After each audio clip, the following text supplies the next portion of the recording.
Actualizamos la información aquí en Contexto Global en la pantalla de France 24. Soy Juan Pupiales. Vamos ya con nuestros titulares. Con el dólar como arma, Estados Unidos anunció un nuevo paquete de sanciones contra Irán con miras a acortar la vida económica de la República Islámica. Washington amenaza con dejar por fuera del sistema de la divisa a quienes mantengan relaciones con Teherán. Tenemos análisis. Estados Unidos podría llevar a cabo una masiva revocación de visados. El Departamento de Estado cancelaría aquellos permisos de turismo y de negocios de personas que hayan o estén solicitando asilo en la Unión Americana. 200,000 personas se verían afectadas. Ampliamos con nuestra corresponsal. No voy a aceptar migración ilegal. Con estas palabras, el presidente de Colombia ordenó operaciones coordinadas para realizar deportaciones de personas en situación irregular. Abelardo de las Priella amenaza con expulsar primero a aquellos que hayan cometido delitos.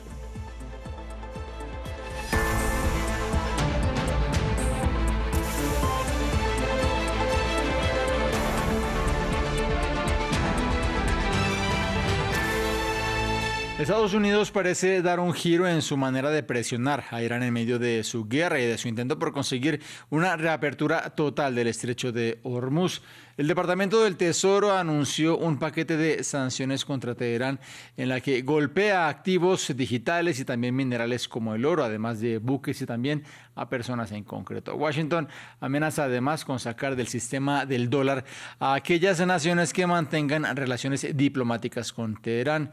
El análisis es con el doctor Antonio Saravia, profesor de Economía y director del Centro de Estudios para la Economía y la Libertad en Mercer University. Gracias por estar con nosotros. ¿Cómo interpretar que Estados Unidos lleve su frente contra Irán ahora al plano económico? ¿Sugiere esto que la estrategia bélica no está dando los frutos esperados?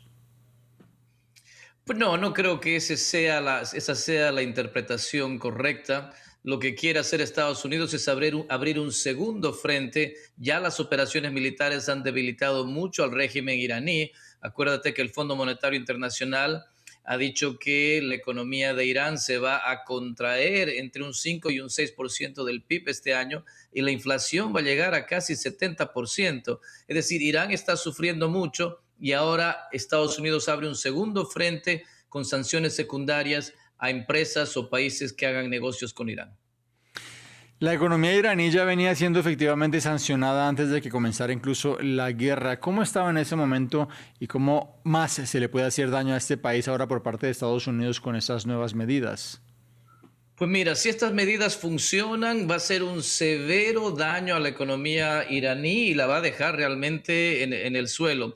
Si funciona, esto significaría que empresas, países, estoy hablando de Emiratos Árabes Unidos, por ejemplo, estoy hablando de Rusia, estoy hablando de China, países que comercian con Irán, pues dejarían de hacerlos por la amenaza de Estados Unidos de sacarlos del sistema del dólar y por lo tanto Irán se quedaría sin esos socios comerciales y ya con una economía muy afligida, muy golpeada. Probablemente esto le genere incentivos a Irán a volver a la mesa de negociación con Estados Unidos y a plantear alguna medida que resuelva la guerra en la que Irán obviamente perdería, pero esto se lograría por los dos frentes, por el frente militar que ya empezó Estados Unidos y ahora por el frente de sanciones, no solamente a empresas estadounidenses que hagan negocios con Irán, sino a empresas de cualquier otro país del mundo que hagan negocios con Irán.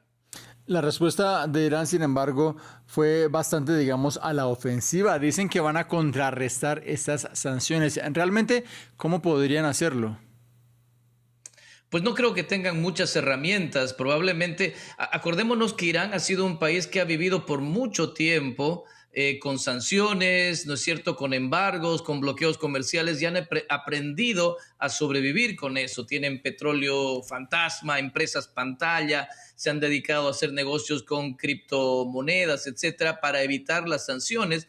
Entonces probablemente vuelvan a tratar de hacer algo más de eso. Su amenaza, digamos, más poderosa vuelve a ser el estrecho de Hormuz, bloquear el estrecho de Hormuz para que no salga petróleo por ahí, pero más que eso no pueden hacer y solamente el 20% del petróleo mundial sale por el estrecho de Hormuz.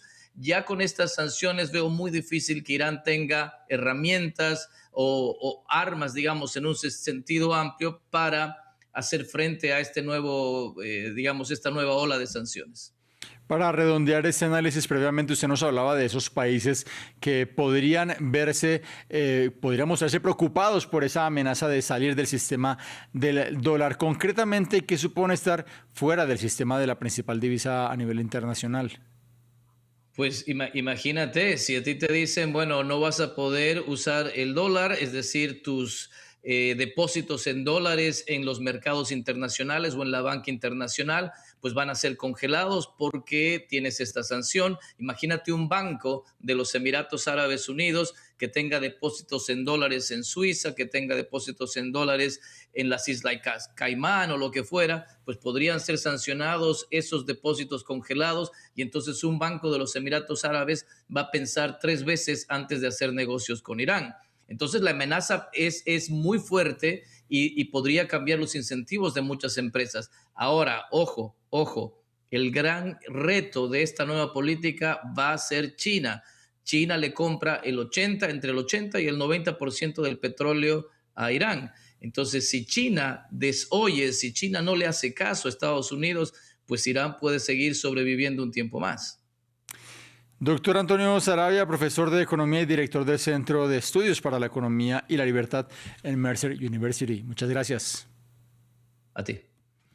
Otra noticia que protagoniza Estados Unidos tiene que ver con los reportes que sugieren que la Unión Americana estaría planeando revocar aquellos visados de turismo o negocios de personas que posteriormente hayan solicitado asilo. Se estima que la medida afectaría a unos 200.000 individuos. Sería algo sin precedentes en lo que se refiere a estos documentos. Vamos a Washington, D.C. con nuestra corresponsal Carolina Valladares. Carolina, ¿qué más ha trascendido sobre esta noticia?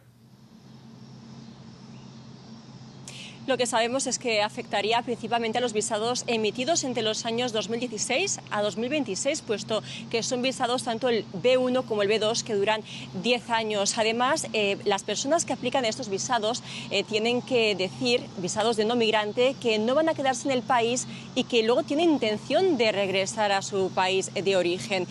Lo que también sabemos es que el subsecretario de Estado, Christopher Landau, ha dicho en numerosas ocasiones que quieren evitar que personas viajen con estos visados como una forma de saltarse la ley migratoria. Pero aquí un llamado a la calma, y es que aunque se revoquen estas visas a las personas que están en proceso de asilo, en un principio no serían deportadas automáticamente, según con la ley en la mano, puesto que al aplicar al asilo político están categorizadas y podrían permanecer en el país hasta que un juez migratorio decida si acepta o no estos casos de asilo. Pero es importante también decir que en los casos de personas que aplican a visas B1 y B2 y que, por lo tanto, son personas que entraron a los Estados Unidos y tienen un registro de entrada porque entraron por un puerto donde hay un oficial de inmigración, y esto puede facilitar en un futuro pues regularizar sus casos en caso que les sea denegado el asilo. Y también mencionar importante que hasta la fecha, aunque el Departamento de Estado busque revocar estas visas, de facto cualquier persona que se le rechace su caso de asilo y regrese a su país, en la práctica, pues hasta la actualidad, en general, si estas personas luego vuelven a aplicar a visados pues de turista o de negocios, en general estos casos son denegados. Vamos a cambiar de tema. Hablamos de las elecciones de medio término. El presidente Donald Trump, que recibió una victoria, otra más, por parte de la Corte Suprema, que abre el camino para que el magnate avance con sus restricciones hacia el voto por correo. ¿De qué se trata?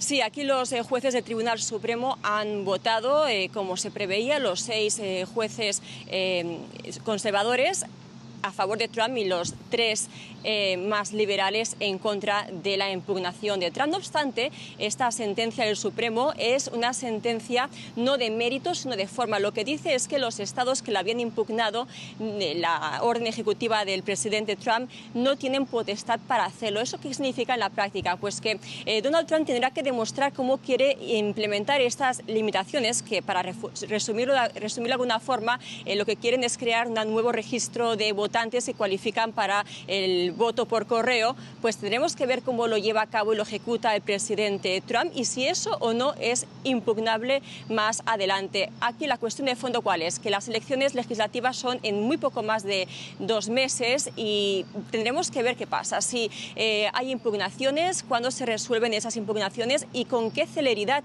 la administración pues lleva a cabo estas reformas. También mencionar que según el Instituto Brookings, y esto es muy importante, en las últimas elecciones de 2024, las presidenciales, cerca de el 30% de los votantes lo hicieron por correo y aquí no hay líneas partidistas. Tanto republicanos como demócratas utilizan el voto por correo y un dato importante, decían que en las últimas 4 elecciones de media se ha estimado que hay 4 votos fraudulentos por correo por cada 10 millones de votos. Y ya por último mencionar que Donald Trump él mismo utiliza el voto por correo y es que hemos sabido hace apenas unos días que en las elecciones para las primarias de gobernador de la Florida él mismo emitió su voto por correo el pasado 13 de agosto. La información que nos entrega desde Washington, D.C., Carolina Valladares. Muchas gracias. Mientras Estados Unidos, como les contábamos previamente, mantiene su presión sobre Irán, la administración de Donald Trump continúa de otra parte dando alivios a Siria. Washington retiró al gobierno de Damasco de la lista de países patrocinadores del terrorismo, una medida que el secretario de Estado Marco Rubio definió como un camino hacia la prosperidad. La Unión Americana se ha mostrado como un aliado del presidente de facto Ahmed al-Sharaa, quien avanza con una agenda de apertura ante el mundo. Precisamente al-Sharaa es un antiguo combatiente de la organización Hayat Tahrir al-Sham, que desde este lunes dejó de ser designada como una organización terrorista por Washington. Precisamente fue esta milicia la que lideró el derrocamiento de Bashar al-Assad en 2024.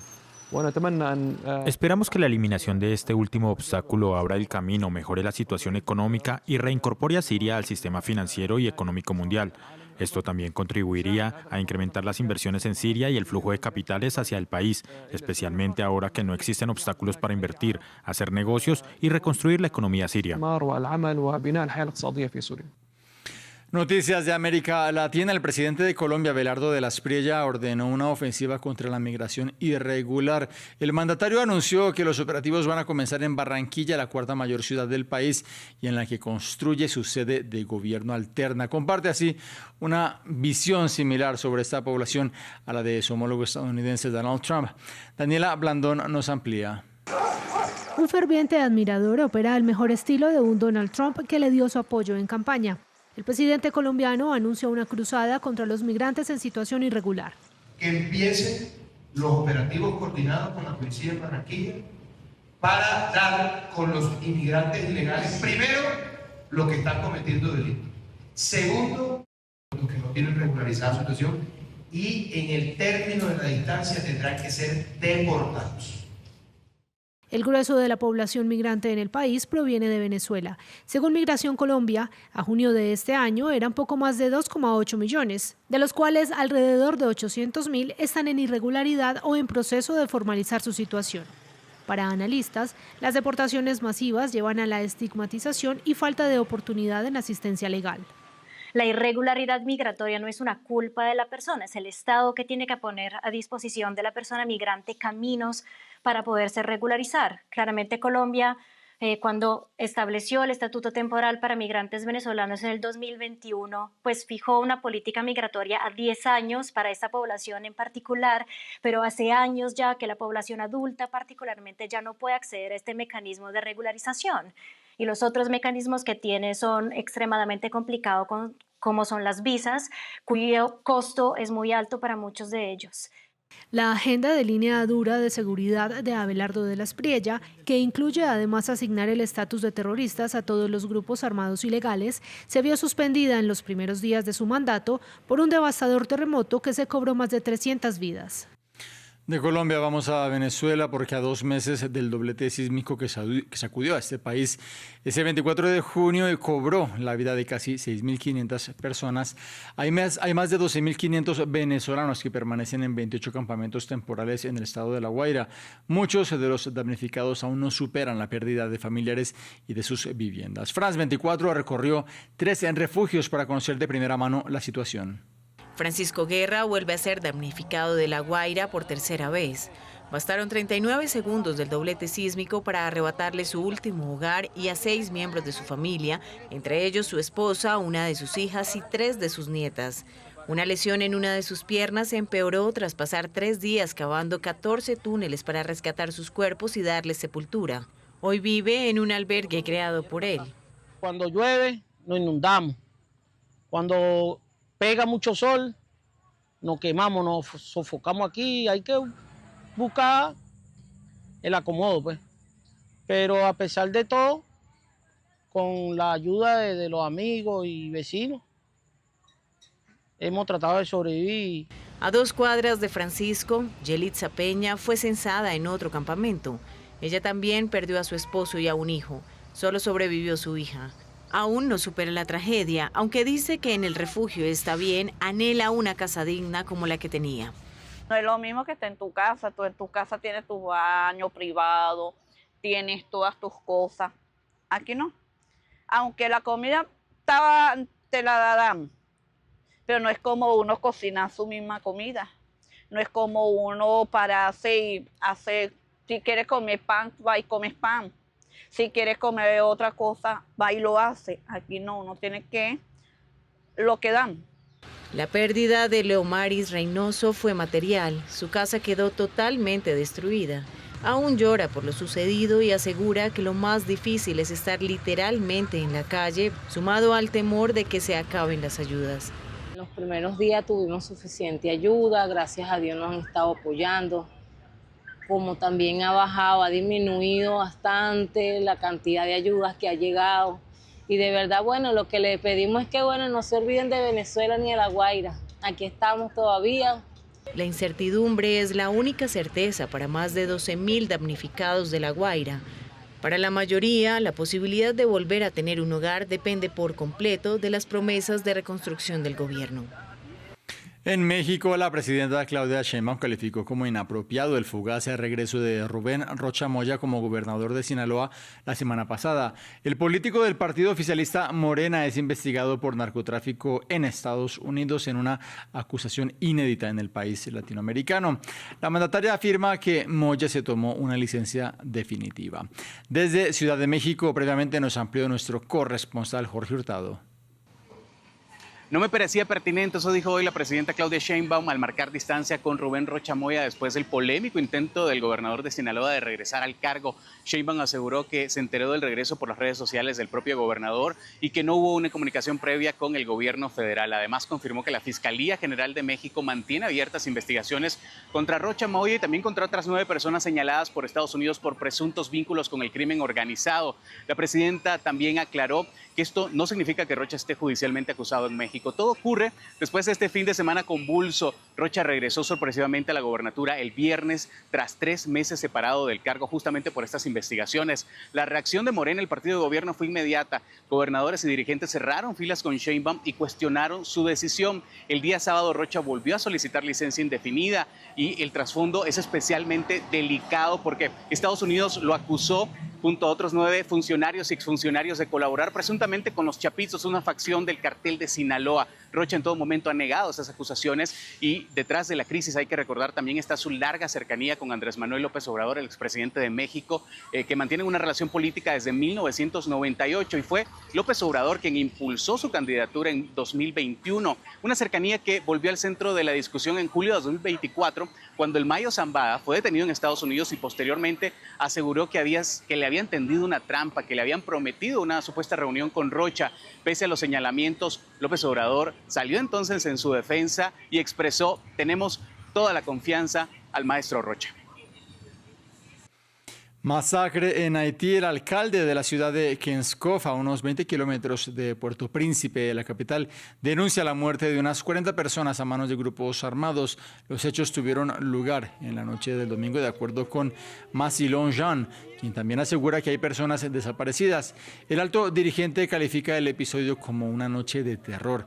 La zona impactada tiene una posición estratégica sobre rutas que llevan hacia la capital y es uno de los más recientes atentados de este tipo en el país caribeño.